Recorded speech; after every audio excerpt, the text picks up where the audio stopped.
This thing costs 12, 15 bucks at the Chelsea market. It's super cheap and it's the best too. So the whole stone and the whole knife. The mistake people do sometimes when they do this is they just do like a part. They don't move the knife. And I tell you what, it's a combination between this and this. So if I combine that with that, I'm gonna get this. See?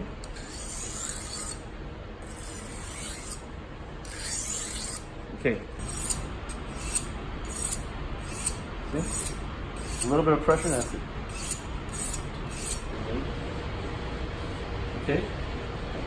Then start slowly at first and exaggerate the movement, exaggerate it. See it? Until you feel comfortable. Okay. Now here's where people ask me, what do you move the left hand back? And I'm like, yeah, but I don't even think about it. My left hand is gently like a spider in slow motion, moving backwards. Ideally, look, my middle finger is touching the knife, it's touching the blade. I'm going to cut one side just a little bit. Okay. Turn it over. Just a little bit of that core. Stand it up. Put pressure on the knife, just going forward. Cut it in half. Now I'm going to peel the onion. So whenever I'm working with the onion, I make sure that there's not even one little peel behind, because that little peel goes into your food preparation. And it never gets saucy or tasty. Alright, so I still have that part that had the core. You see it right there? Okay, so I'm going to put that away from me. And I'm going to make lines that go all the way down but not all the way back. So I'm going to hold the onion like this. I still have the claw, see? I'm going to make lines that go all the way down, see? And look, I'm using this part of the knife. And I'm going backwards, backwards. Gently, slow motion. See? So backwards.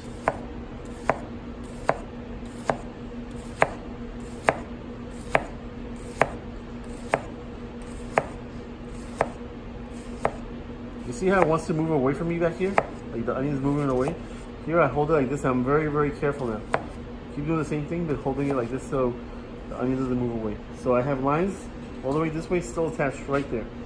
Next, I'm going to put my knife like this, and I'm going to put pressure on the knife going forward. Pressure. When I feel it gets stuck, I don't put any pressure. I just go backwards without any pressure. Then I go forward again.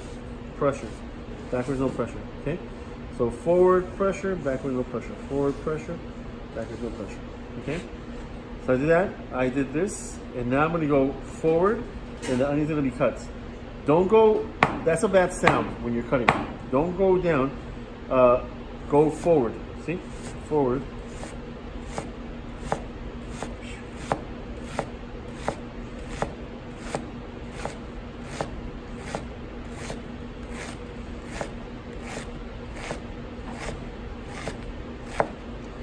When I get here to the end, I'm going to lay it flat. And I'm just going to rock my knife through it. So I'm going to lay that. I'm going to go.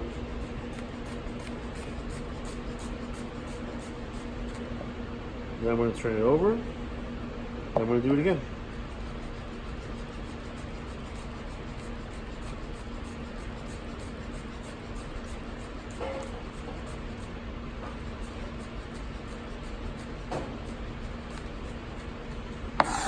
Okay, so a few tricks. Don't do this. That makes you cry. Okay? So the combination of a dull knife and smashing the onion is what makes people cry the most. Once in a while, onions really do have juice a lot inside. So what you want to do, you want to get rid of that juice and not have it bother your onion. You just grab this, put it in running water for 5 seconds. That, and then you do the same thing and you don't suffer. Okay? You want to work on jalapenos, you need to do one of two things. You need to either wear gloves or wash your hands right afterwards. I'm just going to take that little hat off. Try to eat as little as you can, so just a little bit. After I do that, I'm going to cut it in half like this. See that? And then I'm going to cut it in half again. So this is for the salsa we're making. If you don't like the heat, you take, I'm gonna put the knife like this, and I'm just gonna take the seeds and that little pith off, okay? If you can practice this, but if you like the heat, you can also grab a little bit of this and chop it up. And when we come collecting the jalapenos, just add a few in there. Once this is off, what I'm gonna do, I'm gonna rock my knife. Now I wanna get like even lines. So I'm gonna do it slowly, so to show you. See what I'm doing? With my claw, I'm still holding it down, right? So little lines like that, right? You can do it a little faster if you want. But take your time at first.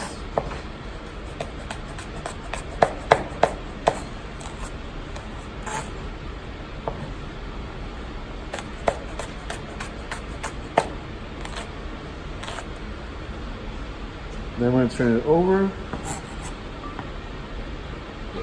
and rock my knife through it, okay? So,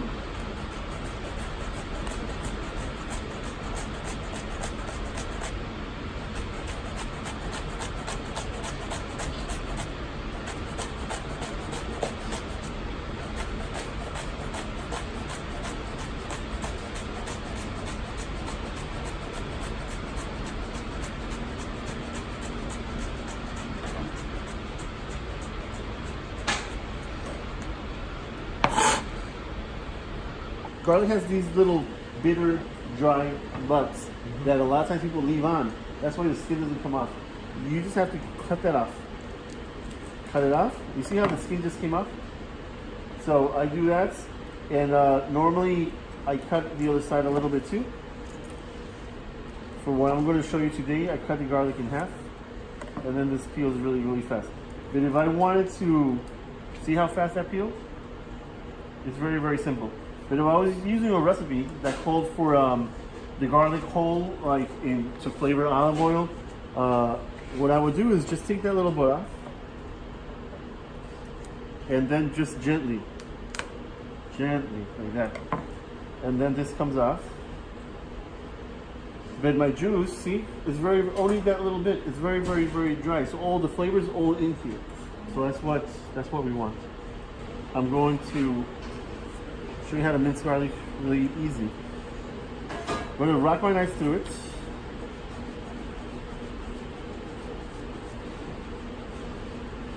Maybe I just show you just practice with one at first. Just rock your knife very, very thin. And do it slowly, take your time. Once you rock your knife and they're all like small, you're gonna lay them flat. And when we lay them flat, we don't want to smash them like people do. Like when people do that, all the juices leaving the garlic going into the cutting board. It's really, you're really destroying the garlic. So you just lay them down. See, just lay them down. That's all you have to do. And now we're gonna cut, going 1, 2, 1, 2. Start very slowly at first. 2, 1, 2, 1, 2, 1, 2. This will give you minced garlic in 30 seconds. Lay down. Lay down. You never want to use a garlic press either, right? That's the other enemy of food. Why not? Who asked that question? You? Yeah. You? Because when you press it, all the juice comes out. So same thing as smashing your Yeah, you're left with a material that it smells like garlic, but it doesn't really have the intensity of garlic anymore. Okay. So look, I just laid it down. See, this is already minced. If I want paste, I just keep going. Just 30 more seconds of doing this, and then I have my garlic paste.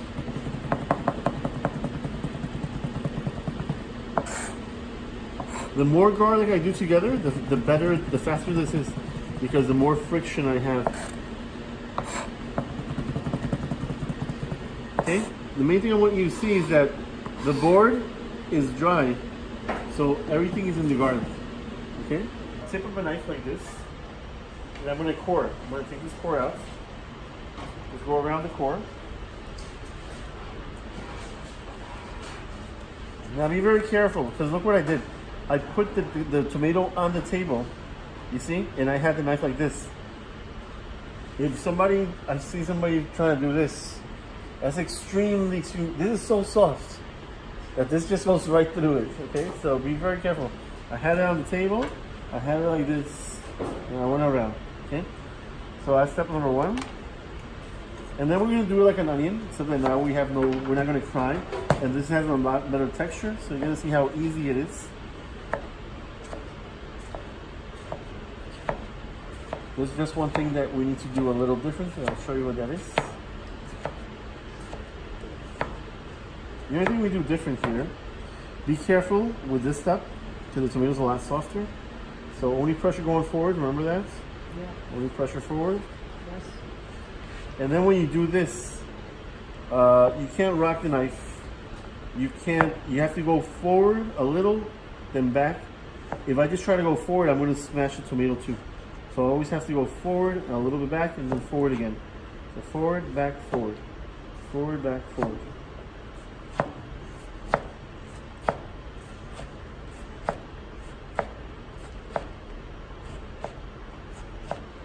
Then this, I'm going to, as we did before, just whack my knife, turn it over, and do it again. So easy, right? So let's do that with both sides of the tomato. And after we collect that, I'm going to show you how to do the tomato concassé. Pino, the onions and the garlic. So it takes away the aggressive bites. I hate a salsa that I'm eating and it tastes like raw onion. Like, that's horrible. So I'm going to get rid of that by cooking down, just adding some salt and letting that cook the jalapeno. Well, let me show you the pepper first. I'm going to put salt and pepper in. Is that a lot? No. Okay, good. No salt.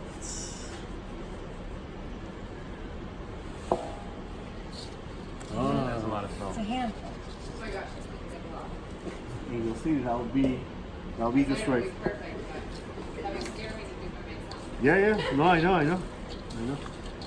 And this is gonna start bringing out the water, the juices. And later on, when this is Here's the lime juice, no? yeah, I'm gonna add the lime juice to it. When it's a little calmer, I'm going to. Last, I'll add the tomatoes and the cilantro last. So this, Yeah, what is the technique that this is dulling the onions it's cooking it. with the salt and pepper? The lime and the salt is gonna cook it. I'm gonna add the lime now. I get as much. It's faster. In fact, I think maybe it's easier if I do both. See, I still have a lot. I'm gonna do both. First do one, then do the other. And I'm gonna leave it in there, like depending on the ripeness of the tomato. If I do this in August, in 15 seconds, this will be done. But now, this will take 45 seconds, maybe 1 minute. And then I'm gonna shock it. That's called shocking when you put it in an ice bath, okay? This is called a slotted spoon. I forgot to do that part of the part. This is called a salamander. Alright, I'm gonna put it in the ice bath. Leave it in there for a few seconds. Peel. See?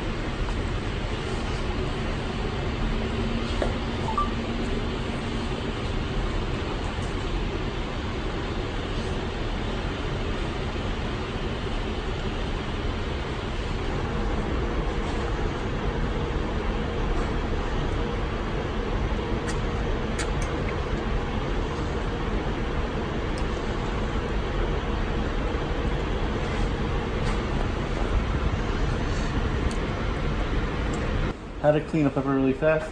Cut the top off just like we did with the jalapeno. We use everything, but to clean it, we do that. Cut the bottom too. You see these holes? Just make a line.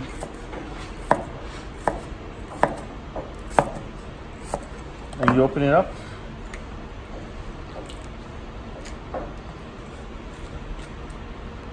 And you're left with the seeds, see? And that goes in the garbage. So that's pretty easy. And this, you just throw that out. I'm going to show you how to cut this. I just clean this the same way as the jalapeno now.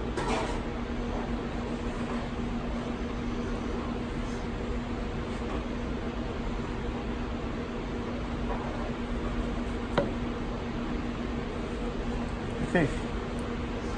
Then we're just gonna make thin strips. Let's practice rocking our knife, getting the strips as thin and even as possible.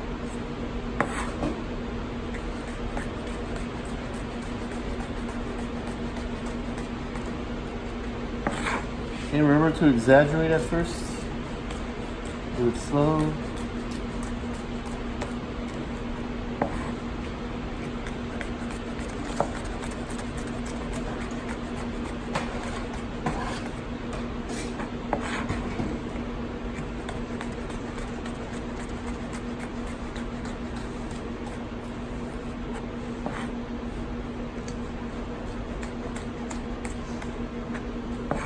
And then these I will just cut into two.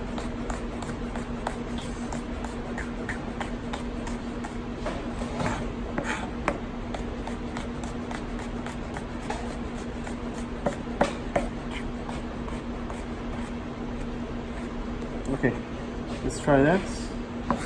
Any questions? It's not the healthiest either. Sea salt or pink Himalayan is what I would use.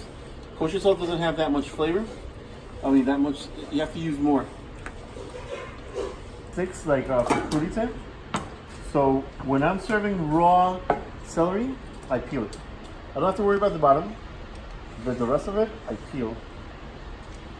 That way nobody smiles with a thread between their teeth like it happens in a lot, you know?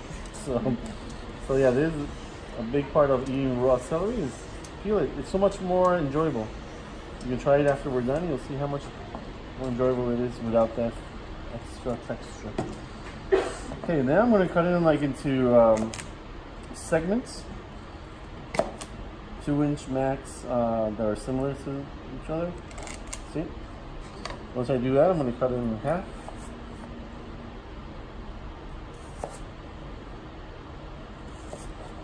And now I'm going to make them look nice, all the same.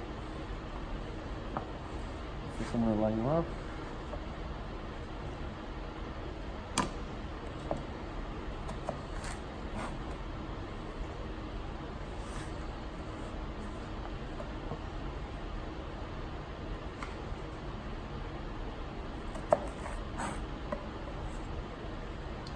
Okay, and then we can just take a little off so we get these sticks that we can put into dips, you know. What part are you taking off? Just the side, and if it's unbalanced like that, you see that one? I'm going to turn it over and just take that little center piece off so that it lays flat.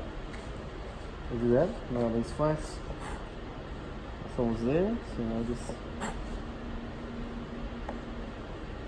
It all depends on the steak. Like, they all have different sizes that would work better if you take this off or that off. So it's also a little unbalanced.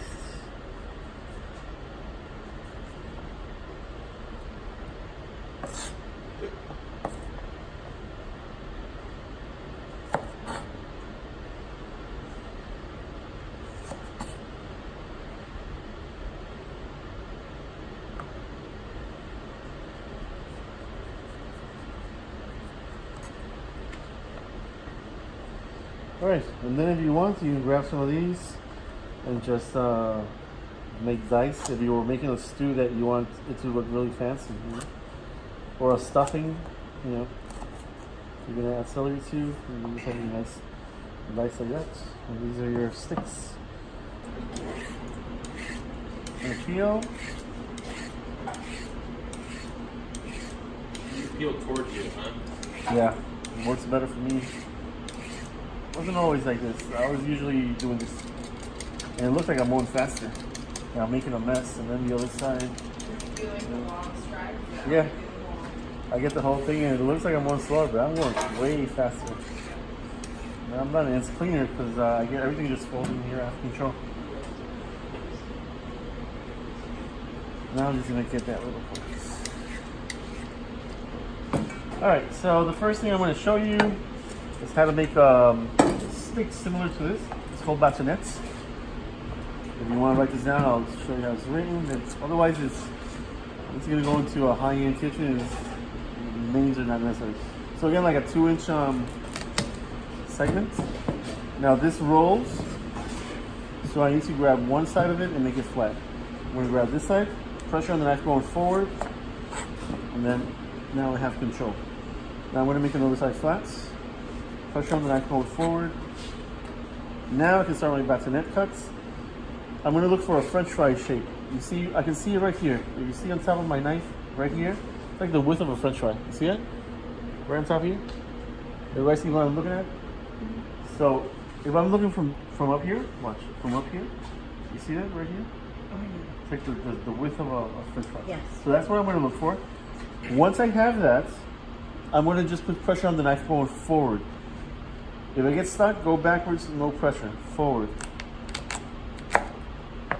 And then you look all around, make sure it's more or less the same. If it is more or less the same, then the rest of the cuts are easy.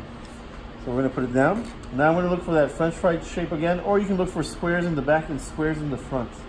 You see it right there is the French fry. I can also see if I cut down, I'm going to get a square on both sides.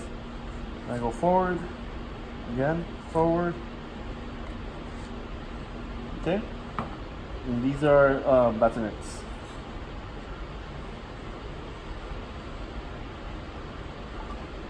Okay? Alright, so What would you use them for? the Crudo, the same dips, the same things. Then if I grab this, right, and I cut, let me do it to it. If I cut this into cubes, I have something called a macédoine. These are used as garnishes for stews. Also for, there's a salad called macédoine de légumes, which is everything cut into macédoine. Not that anybody does that anymore, but yeah, people will make salads out of this. Okay, these little cubes. Okay, so now I'm going to show you a julienne.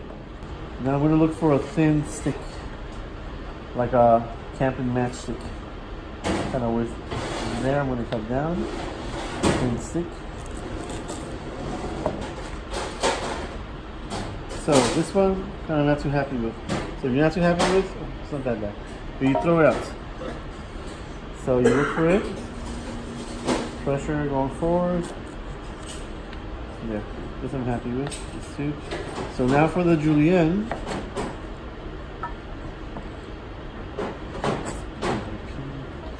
I'm going to look for little squares now in the front and in the back.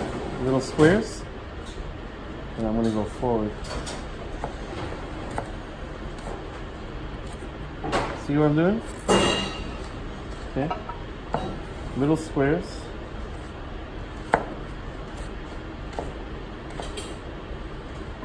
And if I take these and I cut them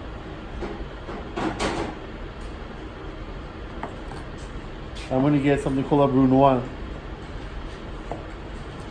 Little squares.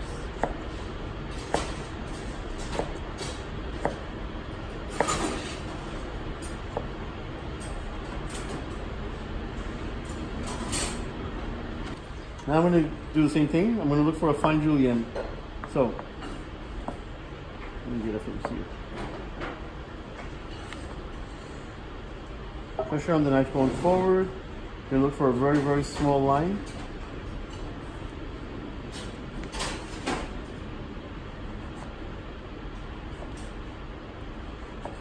Okay. So I check around. You see, it's still even. It's not. It has shape. It has to have shape. So when I get the little squares have shape. Otherwise, it's no good. So now I'm gonna get my little. First one is never too good. I'm gonna look for squares again in the front and the back. And I'm gonna start getting.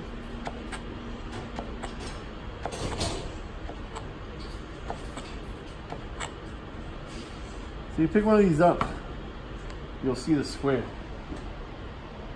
See? There's a square there. It's not just any shape. The easiest, basil, spinach, kale, Swiss chard. But you could also do it with hard vegetables. You just peel them Roll them gently so it doesn't break. Rock the knife through it.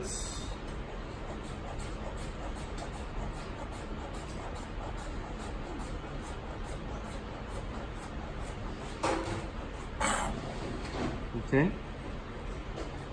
That's all chiffonade. And last, I'll show you. Want to see more? Yeah. So you keep going. Okay, I'll show you the last one. There's more. Then I'll stop after this. I'll show you the alternate. Okay. So we're gonna turn. This is how in France they train the young cooks. This is the first thing you do, because it's a great technique. I even did it when I went to Oregon, and here's this restaurant I have here. I'm gonna turn this into like almost like a football shape. I grab it from up here like this. This thumb is down here, and I turn like a motorcycle. See? And I only do it once on the side, and then turn the carrots. See? And I don't stop in the middle. I do from one side all the way to the other side.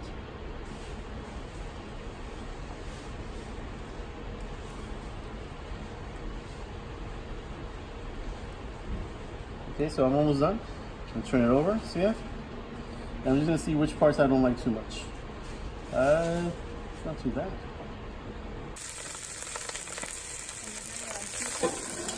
Yeah.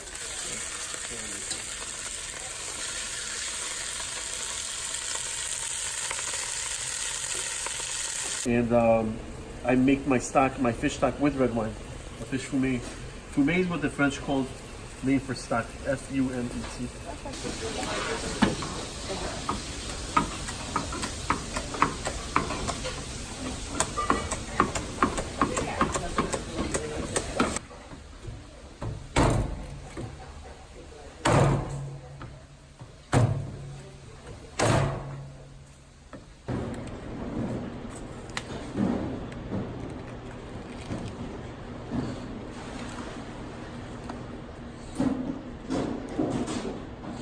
Sometimes when you have the wrong technique, you can do all the culinary math in the world. That it doesn't matter. You know, culinary math should be don't throw anything away. That's culinary math.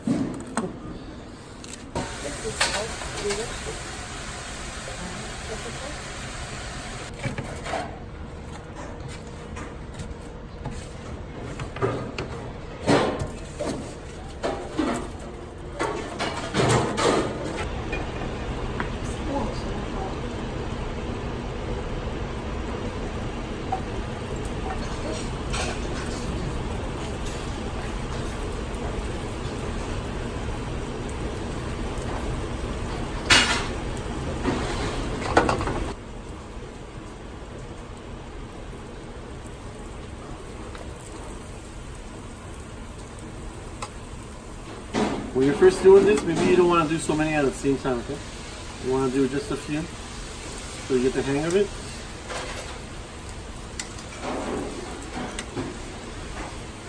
It's just olive oil. Yeah.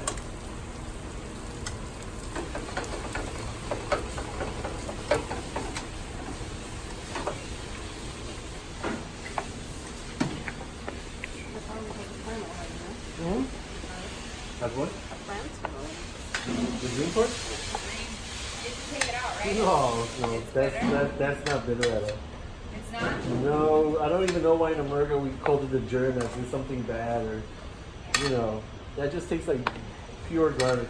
My last class here, they told I know. us it I was know, really bad for you. we get taught that too.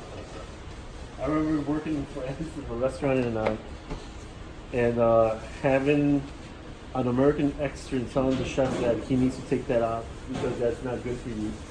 And the chef is looking at me saying, "What is this guy saying?" Like he's getting so upset. And I'm like, I was telling the guy, "Don't say this." Oh, but he didn't take it. I have a book that says he just. I was like, "Oh, so what do you think? That's only in America that people say that." Why do we say that? It's so silly. I have no, I Why do they have say it's bad no for you? idea. I've heard so many things that it's bad for you. I've heard the craziest thing that you're gonna get something growing in your stomach, or that makes you gas. You know, I've heard so many craziness, and I'm like, I remember living in Oregon, and we would buy the whole green garlic. The big, you know what I mean? The root, Yeah, and the whole thing was green, and we used everything. It was fantastic, you know. So I was like, I don't know how that whole thing started. I would like to know. So depending on how much garlic you like, you rub this. You want to do it when it's hot. The garlic's raw. Yeah, this is hot, so you might want to wear gloves if you're not used to the heat. I suggest wearing gloves. I like a lot of garlic, so I do it on both sides. That's the way they were doing in Spain too. But I know that I've done this in Robuchon. We did this actually, and we're trying to be nice, so we would just do one line. But I was like, one line is the chefs would never eat it with one line. The chefs, like, everybody ate it with tons of this, just like I'm doing. One line is like, That looks amazing. oh, this is like, and so the heat, since it has the heat, you're not gonna have the dragon breath. And you don't need to Yeah. dry the oil No. or anything. No. And just also get the best oil that you Was like. that all one piece of garlic? Yeah. Yeah. Wow. So just a little sprinkle of salt.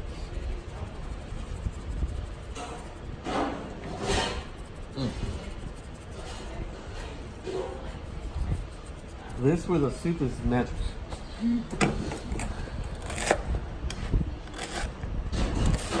So I'm cutting in two of this, so there's no fighting scene. I got a bigger piece and a smaller piece. I'm gonna cut them in two, mix them up, and everybody gets two pieces.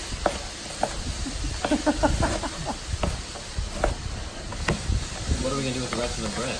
I'm gonna eat it. No, you guys gonna make more. This was a sample. All right, grab a piece. You feel uncomfortable or cutting? See how that it's too big? I'm just gonna take a little off one side, take a little off the other. Now this is more comfortable for me to work with. I'm gonna make one side flat. Stand it up on that side. Make another side flat. And then from here, I'm gonna get my nice French fries. Remember? So we're gonna get. See that?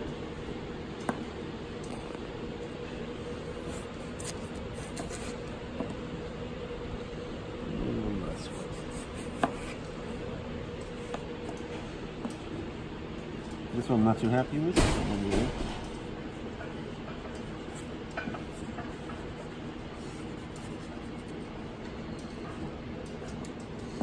Okay, then you're just gonna grab this and get your French fries from it. See? And you're gonna line them up and get your cubes. And that's it. I get away with it. Let's see what I do.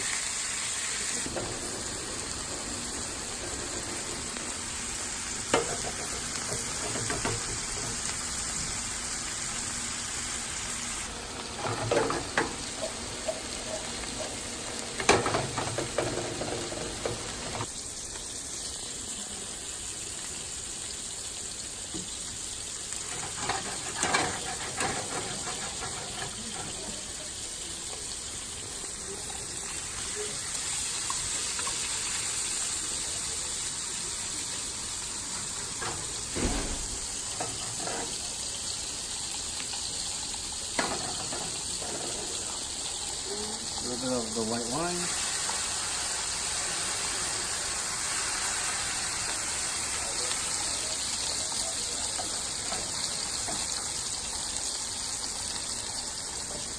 Great.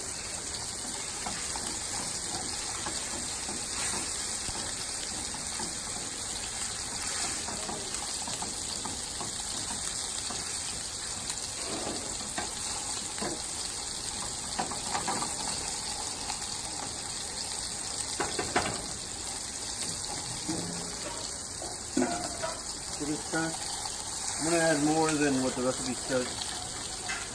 You can always reduce it. Oh yeah, that's what I want to get out. I have more chicken than what you guys are gonna be doing.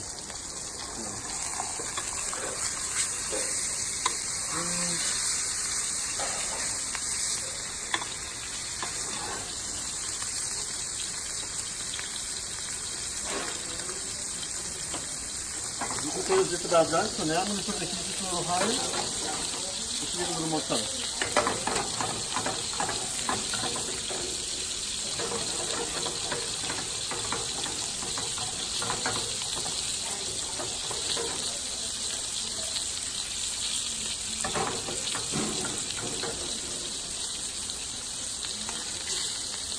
A little bit of pepper, a little bit of salt, garlic,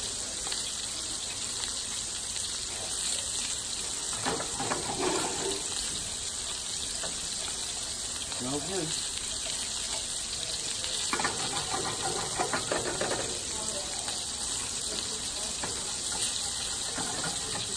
I don't mix the garlic with the parsley the way the recipe says. Because I don't want raw garlic. I want the parsley green and shiny and full of flavor. If I cook it too much, it goes away. So I let the garlic do its thing just for like a minute, and then I add the parsley and turn this up.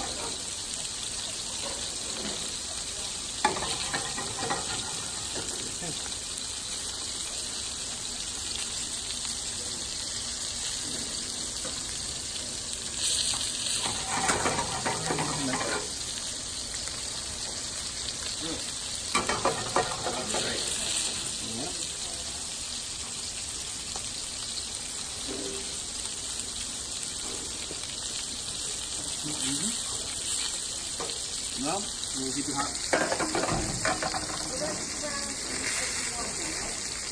Yeah.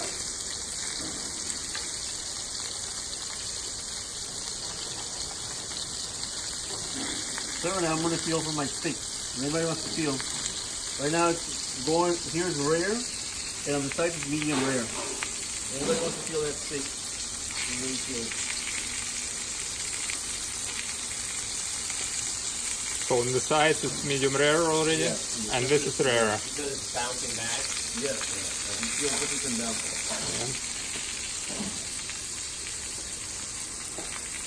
Alright, so now I'm going to add my butter. Lower the heat. Turn it off. Let that melt. You don't have to do this at home. This is just restaurant style. Okay? Chicken is juicy. See? Almost.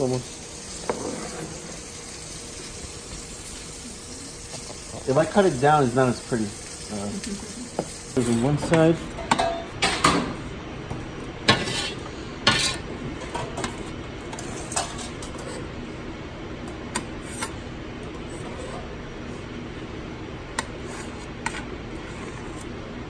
I guess I'll put the meats in there.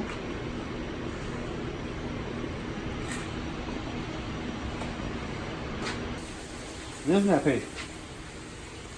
See? Okay, completely sticks to the back of a spoon. Okay.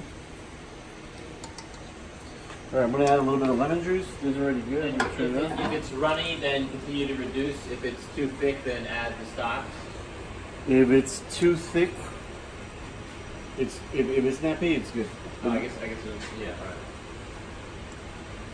After nappy, it's going to probably separate fat from the liquid. If that happens, if it looks greasy, you add a little more stock. Okay. Bring it back to nappy.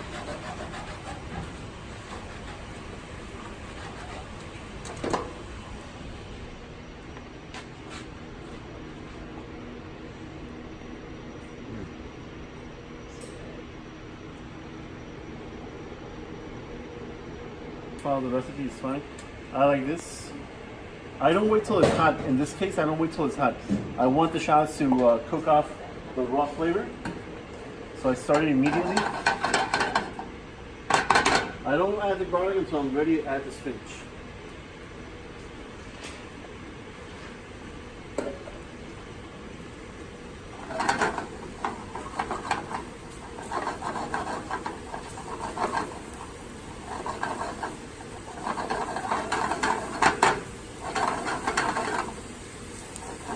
Garlic burns very, very fast. The moment I add that, I have to add the spinach.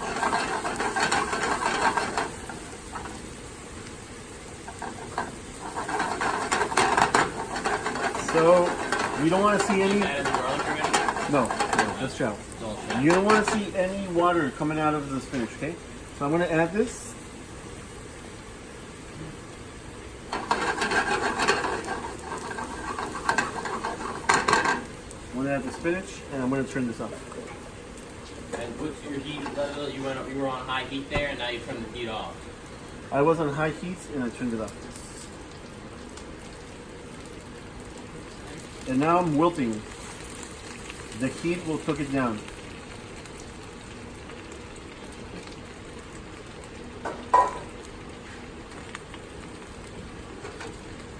I just do this.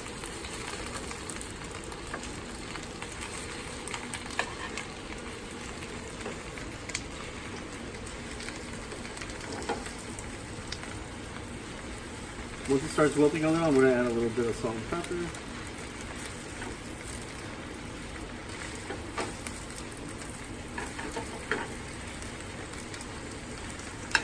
See how it's shrinking? Yeah. You're trying to stir the spinach so that it all touches the garlic and shallot. I'm don't just worry trying about to get the heat from the bottom of the pan. The spinach that touched the heat over it on top to give it a chance to wilt. So I'm just doing this.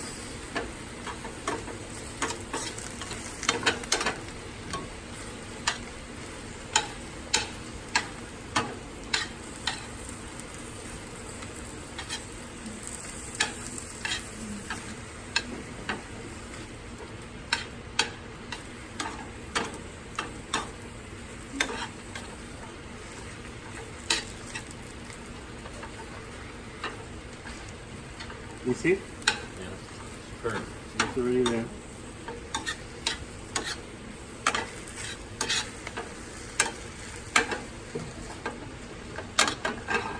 No liquid, right?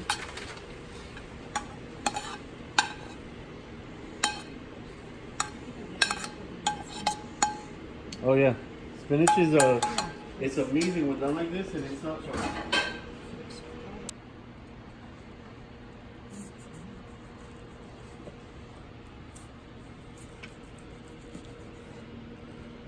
Okay, so if everybody wants to grab a little plate like the ones we put the cheese on, and we can serve ourselves some of this. We're just gonna put the sauce over it.